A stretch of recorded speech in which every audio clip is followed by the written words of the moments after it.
For myself as a traveler, this is another sort of airline story. Sorry, I have tier 2 tonight, or maybe more.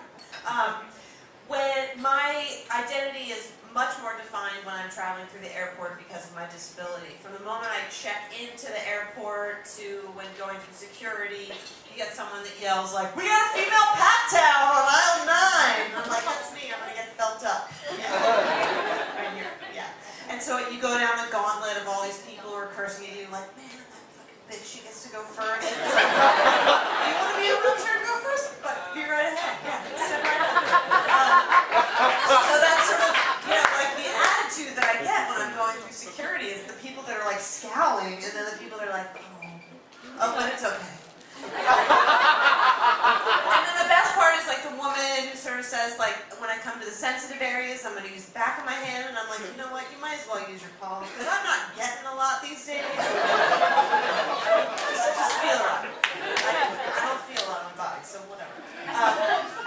So the thing is though, is I suffered a spinal cord injury when I was 20 years old, so I learned to adapt to my disability probably, eventually down the line. But the first couple of years when I was traveling, I really liked to pretend that I wasn't disabled. And I loved those opportunities when they put you on this aisle chair and they wheel you down the jetway, and then they pick you up and they put you in a seat on the airline, and then you just sort of wait, and I'd wait and see if anybody might notice or might not notice. But the really shitty thing was sometimes they put you in the aisle chair, the aisle seat.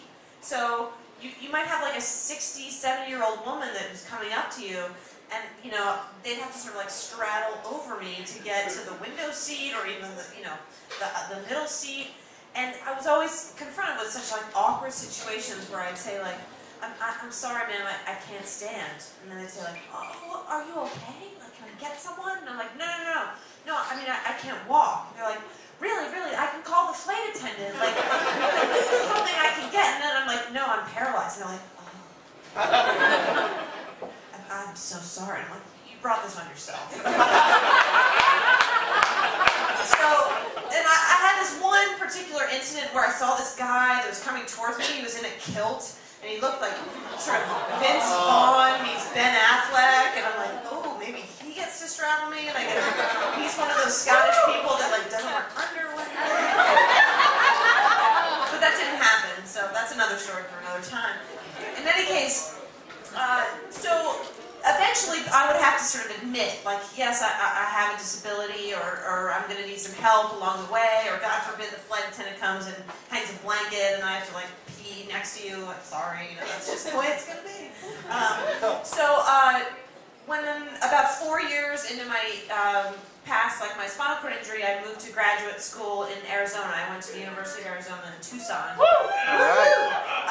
to study art history.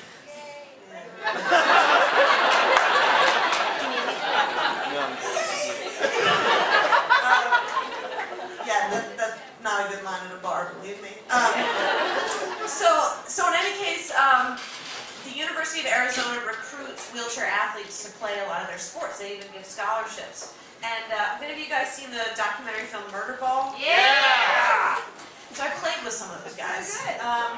And when I first arrived at the Disability Resource Center at the University of Arizona, these guys were like kind of sizing me up, like, oh, I think she'd be a good 2.0, like checking out my triceps and all this sort of thing. And I'm like, what? Like, who are these people? So I started playing this sport, and I just got addicted to it, and I loved it. And there's only about 12, maybe 15 women in the country that play.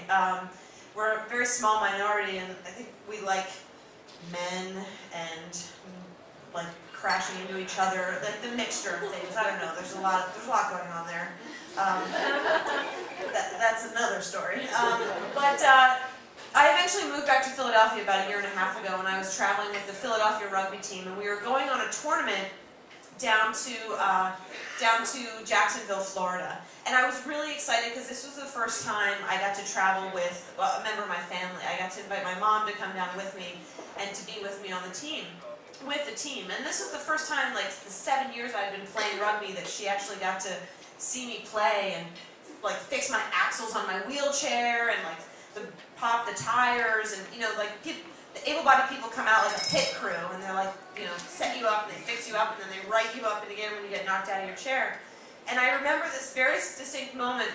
Our entire team was boarding late to get on the airline, and we used to fuck with people all the time at airports. People come up like, why are you all traveling together? And we'd say like, oh, we're going to a convention. We all were struck by lightning. And, which, you know, they were all like, oh my God. But in this instance, they boarded everybody on the plane before us, which is like the biggest fucking mistake, because you have to get on an aisle chair, and each individual person that can't walk has to go down this little teeny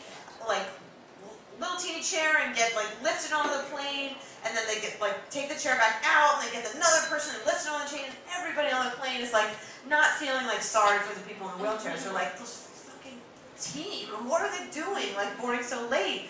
And we get down to Jacksonville, Florida, the flight gets there, and we get to the gate, the jetway. You know, there's about like that awkward moment where the jetway, like the ding hasn't gone off, and you're all like huddled, and there's this guy like dying to get to his bag, and you hear the baggage carrier down below, and he opens up the door and he goes, holy shit, look at these fucking wheelchairs! And everybody in the plane erupts in laughter. Like, everybody I'm talking about. And my entire team just starts like hooting and hollering, and we're all yelling at each other like, woohoo! And I finally realized that like my identity was, I felt pride, and I felt so much more like accomplishment that I was the cause not only of like a flight delay and like cluster fucking wheelchairs in the bottom of the plane.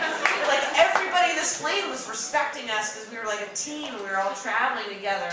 And to this day, I will always remember that moment because I looked at my mom and I just said, I'm so happy you could be with me on this one flight.